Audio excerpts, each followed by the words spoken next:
Good morning, everyone. Dr. Brace here for Facial Plastics Friday, and today I want to talk a little bit about rhinoplasty imaging, how I use it here at Guelph Facial Plastics, what it's great for, and what it is absolutely not good for, and how you shouldn't interpret these images. So I've just taken my photos. I had Nurse Kelly take my photos, and I'm loading them up into the Vectra software right now. And so I use the Vectra system, which is a camera with a prism that you take 3 photos with, and each photo actually produces 2 photos because of the prism. So you get 6 views of your face, and you're able to stitch these together into one composite image. And so that's about to pop up on the screen behind me here. And this composite image allows us to rotate and move your face around just like this. So you can see the nose from kind of every angle. You can look from above, you can look from below, you can do everything you want. And I really like this program because I think it helps patients get a good sense of what their nose will look like on their face. I tell patients when I use this program that the purpose of this is not to give them a 3D printout or an exact replica of what their nose will look like after surgery. It really simply is not that. At the bottom of the screen, it actually says simulation only. Actual surgical results will vary. And that is the most truthful statement you can say about nasal imaging in rhinoplasty. What I like using this for is to get an idea of what your ideal nose looks like in a perfect case scenario that if I could achieve it. I can do anything on the screen, and I can do some things for real in the operating room. And so my job when I'm doing this imaging is try to keep it in the realm of realistic. And I tell patients that their job is to tell me what they like and what they don't like. And if they are asking for something that I don't think that I can achieve, I will tell you, I don't think we can do that. And there's a number of reasons for that, because every nose is different. Every nasal cartilage strength and width and resilience is different, especially between different ethnicities. The skin envelope over the nasal cartilages plays a huge role in what's accomplishable or what's possible in a rhinoplasty. And if I take, say, somebody with an Asian nose and I make it a teeny tiny, really refined nose, I'm setting that person up for major disappointment and a failure really for the rhinoplasty, because the thicker the skin and the weaker the cartilage, the less you're going to be able to get refinement with thick skin. So paradoxically, if somebody has a thicker skin, and it tends to be darker skin types, not always, but tends to be Asian skin, Indian skin, African skin, the skin that is darker tends to be thicker. You tend to have to make those noses bigger. I mean by projecting it more and strengthening it more with cartilage grafts in order to make it look more refined and narrow and small. So there is a dilemma sometimes when patients say, I want a tiny little button nose, but I want it to look more refined. And so what I do with Vectra is we always talk about facial symmetry first, because nobody is perfectly symmetric. And if you look at my face, you can see that I have some asymmetry in my cheeks. I have one cheek that's a little bit wider than the other. This side's wider than this side. The jawline is slightly different. I have a slight asymmetry at the root of my nose.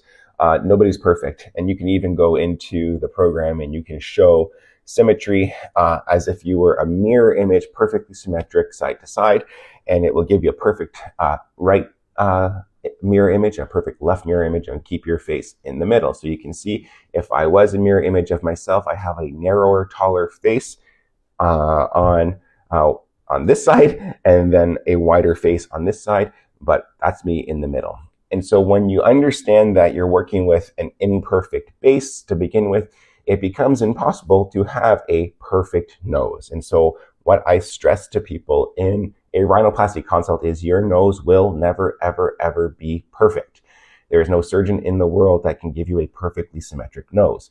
There is no such thing as a perfect rhinoplasty result. There will always be a line, a shadow, a bump, a contour in certain lighting, in certain head positions that you don't like. And I can't do anything about it, and nobody can do anything about it. The more you chase those little imperfections, the higher the chance you create different imperfections, different problems, different issues, and it just becomes a self-perpetuating, never-ending cycle, which is how people get into trouble with rhinoplasty, because they get too much scarring, too much destruction of cartilage, and then they lose the ability to breathe. And so rhinoplasty imaging is really important.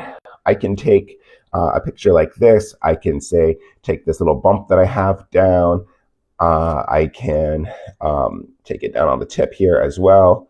I can maybe shorten my nose and drop the angle a little bit, send it back a bit here, take the bridge down, and it gives you an idea of what your nose could look like if we did those things to your nose. You can then see the results. You can compare side to side. You can overlay it to see kind of from a surgical plan what I need to do. I'll bring this in closer here, and you can see that, you know, the faded area there is where my nose was, and then the new line is where my nose is in the imaging. And so again, the purpose of this is for me to get an idea of what you are looking for in terms of your perfect nose. And then people hear this and I tell them, this is my roadmap for your rhinoplasty. Everything I do here corresponds to a surgical maneuver, and I'll do my best to get it as close to that as possible, but it will never be perfect. It will never match this perfectly. I can't control what happens to your nose outside of the operating room. I can't control your scar tissue. I can't control, you know, how it gets hit, how you sleep on it, how you heal, all those things. The issue that we see frequently here is that we have these conversations. People take pictures of their rhinoplasty simulation and they go home excited about it. And then they call and ask if they can have another appointment to do the imaging again because they want to tweak it a little bit. And there really is no point in doing that because you miss the whole point in the conversation if you're asking for that. If you globally like the idea of what we've shown you in your rhinoplasty imaging, and it's set back, it's slightly rotated, it's narrowed, it's straightened, and all that, that is what the imaging is giving me. We shouldn't be fussing about, I want it 1 millimeter up here and a millimeter over there on the imaging, because you're setting yourself up for even more disappointment, because again, it will never be perfect. And so the take-home message from this Facial Plastics Friday is rhinoplasty imaging is fantastic for getting an idea of what your nose could look like. It's great for me as a surgeon to know what you're expecting for your nose. So some people want a very straight bridge. Some people want more of a super tip, a little scoop, a little dip. Some people want their nostrils to look a certain way, and I can get an idea of what that looks like and approve it or confirm it with the patient on the screen. And I take that goal and that ideal into the operating room, and then I tell everyone expect about an 80% achievement. And I think that's realistic. If I can get you 80% of the way there, that is success in rhinoplasty. I will aim for 100%, but expect 80%. That means those 20% or 1/5 of your nose that you still will wish was slightly different, that we can't do anything about. So if you're thinking about rhinoplasty and you have a consult with me and we do this imaging and you go home and you're staring at your pictures on your phone and you're going, oh, I want to adjust this here and adjust this there and adjust that there, please don't stress about it. If you like the overall idea of how your nose has changed, that's what we're going for with the imaging. This is not a 3D printout of what your nose is going to be. I'm not making a replica of what's on the screen on the table. That's impossible. What I am doing is using that as a guide for your ideal aesthetic of your nose, and then we are aiming for that in the operating room, and then we have to let you heal. And the result that you get is kind of how you heal. Now, do we do revisions? Of course, we do revisions. Sometimes things don't heal the way we want, and I would say major things change. A graft breaks. Somebody falls on their nose and it moves sideways. There's lots of things that can happen that are out of your control, out of my control, that we can talk about a revision for. But what I don't do is go and chase minor imperfections, minor shadows, minor lines in certain lighting and certain head positions, because that is never going to be perfect. I hope that helps with rhinoplasty imaging. Everybody have a great weekend.